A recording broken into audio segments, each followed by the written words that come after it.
नमस्कार दोस्तों, स्वागत है आप सभी का ऑनलाइन एडा फर्स्ट स्टडी यूट्यूब चैनल से। दोस्तों आप सभी जानते हैं किसी भर्ती संबंधित कोई भी सूचना होती है आप सभी को ऑनलाइन एडा फर्स्ट स्टडी चैनल के माध्यम से दी जाती है। उसी का हम इस वीडियो में हम बात करेंगे तमाम भर्तियों की लेटेस्ट अपडेट को लेकर। तो जल्दी से वीडियो को लाइक कर दें, साथ में शेयर कर दें और चैनल को सब्सक्राइब करना बिल्कुल ना भूलें, जिससे किसी प्रकार की ऑथेंटिक जानकारी आप सभी को मिलती रहे। तो चलिए दोस्तों वीडियो शुरू करते हैं। जैसा कि आप सभी जानते हैं कि दरोगा भर्ती को लेकर लगातार छात्रों के माध्यम से कई मांगे देखने के लिए मिल रही हैं। उसी से संबंधित एक मांग को मानते हुए यहाँ पर सरकार के माध्यम से या फिर प्रोन्नत बोर्ड के माध्यम से नोटिफिकेशन जारी किया गया है।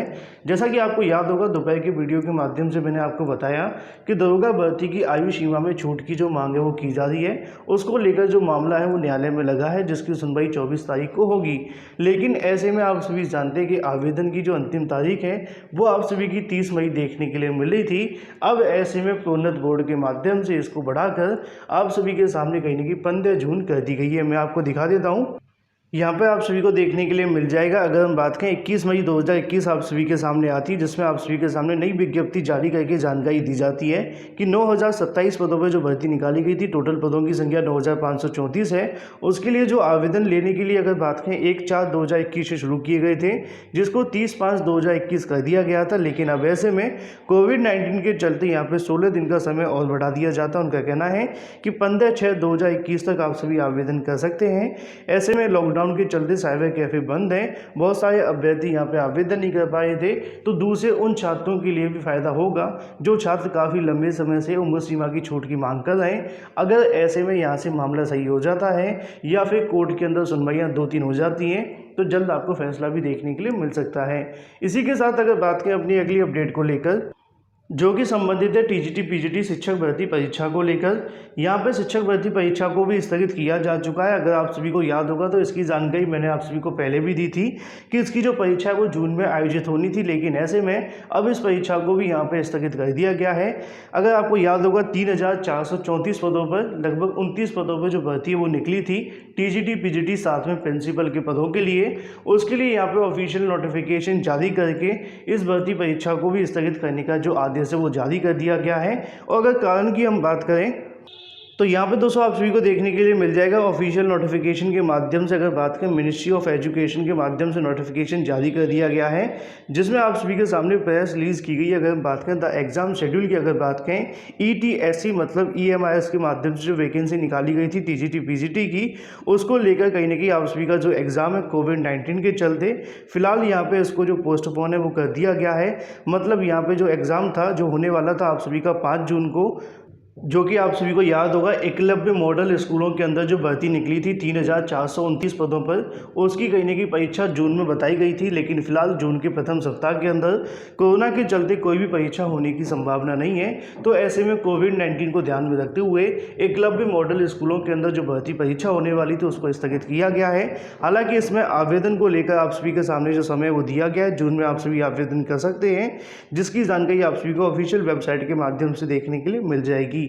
तो ये तो दोस्तों बात हो जाती है टीजीटी पीजीटी को लेकर, जो कि एकलव्य मॉडल स्कूलों के अंदर भर्ती थी, इसको भी यहाँ पर स्थगित किया जा चुका है।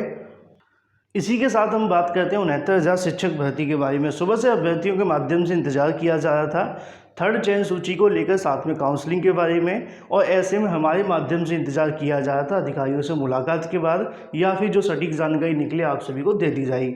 अगर दोस्तों आप सभी को याद होगा, इससे पहले मैंने कई बार आप सभी को तमाम जानकारियाँ दी मीटिंग के बारे में, और समय समय पर आपको जो मीटिंग है वो देखने के लिए मिली भी हैं।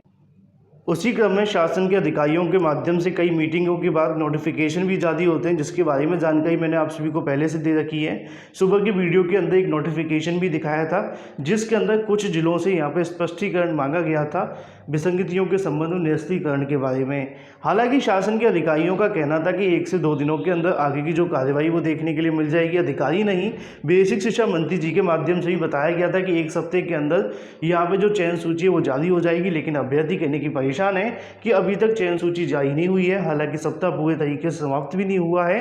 तो ऐसे में आज हुई मुलाकात के अंदर 2 पॉइंट को लेकर जानकारी लेने का प्रयास किया गया।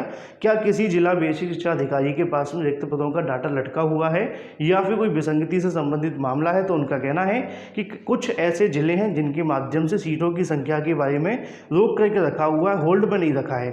पहली चीज़ मैं आप सभी को बता दूं, कुछ छात्रों को ये चीज़ें लगती हैं कि आखिर डाटा क्यों नहीं दिया जा रहा है। तो ये डिपेंड करता है बीएसए के ऊपर और सरकार के ऊपर। मेरा काम आप सभी के सामने जानकारी डिलीवर करना है।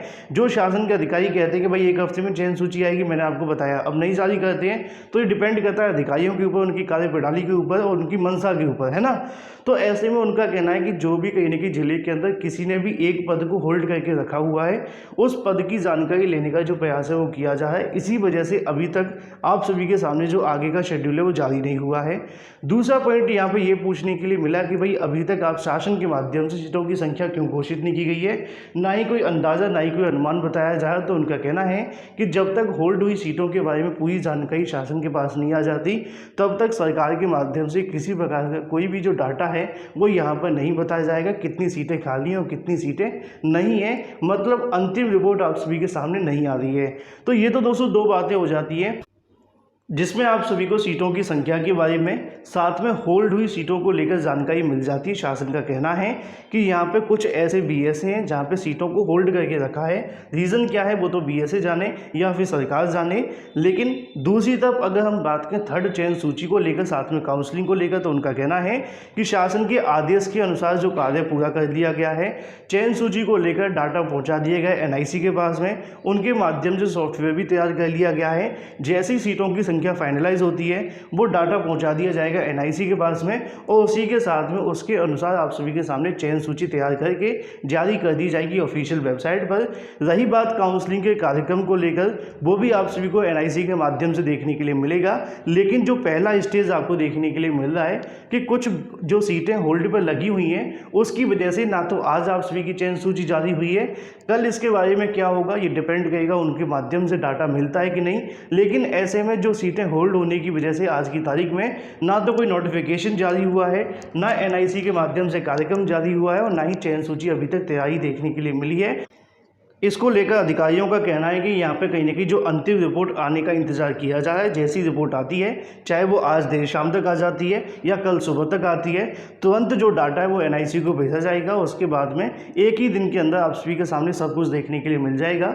बार बार अधिकारियों के माध्यम से कल परसों कहा जाता है, मैं आप सभी को कल परसों बताता हूँ, लेकिन कहीं ना कहीं जो बीएस हैं या फिर जो शासन के अधिकारी हैं थोड़े से स्लो हैं। तो पॉजिटिव रहो, परेशान मत होइए। मैं आप सभी को पहले बता चुका हूँ कि 69,000 शिक्षक भर्ती इतनी आसानी से नहीं होता है। 1-2 दिन कहते तो हैं, लेकिन हमारे अधिकारी या शासन की कहीं ना कहीं जो बीएसए हैं उनके माध्यम से मामले को संज्ञान में नहीं लिया जाता है, तो मामला लटका रहता है। तो ऐसे में होल्ड हुई सीटों की वजह से, चाहे वो 1 सीट होल्ड कर रखी है या 2 कर रखी है, उसी की वजह से यहाँ पे जो मामला है वो लटका हुआ है। कौन से जिले में किस बीएसए के माध्यम से ऐसा किया जाए, इसकी जानकारी शासन के माध्यम से अभी तक नहीं दी गई है। लेकिन पूछने पर उनके माध्यम से बताया गया कि चयन सूची जल्द जारी हो जाएगी, जल्दी आपके सामने काउंसलिंग का कार्यक्रम भी जारी होगा। लेकिन जो सब कुछ डिपेंड करेगा सीटों के डाटा के अनुसार। जैसे ही अंतिम रिपोर्ट उनके पास में आती है, एनआईसी के पास आती है, आप सभी के सामने आगे की प्रक्रिया शुरू कर दी जाएगी। उनके माध्यम से तो कहा गया कि 24 से 48 घंटे के अंदर सब कुछ हो जाएगा, लेकिन जो भी जानकारी होगी आप सभी को सबसे पहले दे दी जाएगी। इसी वजह से सुबह तक आप सभी के सामने कोई भी अपडेट देखने के लिए नहीं मिली। जैसे ही अधिकारियों से वार्ता हुई उसके अनुसार आप सभी को बता दिया गया है। बाकी आप सभी के मन में कोई सवाल है तो कमेंट करके पूछ सकते हैं। थोड़ा सा पेशेंस रखें, जल्दी आप सभी के सामने जो खुशखबरी है वो देखने के लिए मिलेगी चयन सूची को लेकर। लेकिन सीटों की संख्या ना बताना, इसको लेकर सचिव के ऊपर या फिर बीएसए के ऊपर थोड़ी सी कार्रवाई तो देखने के लिए मिलनी चाहिए सरकार के माध्यम से। So guys, thank you for watching this video.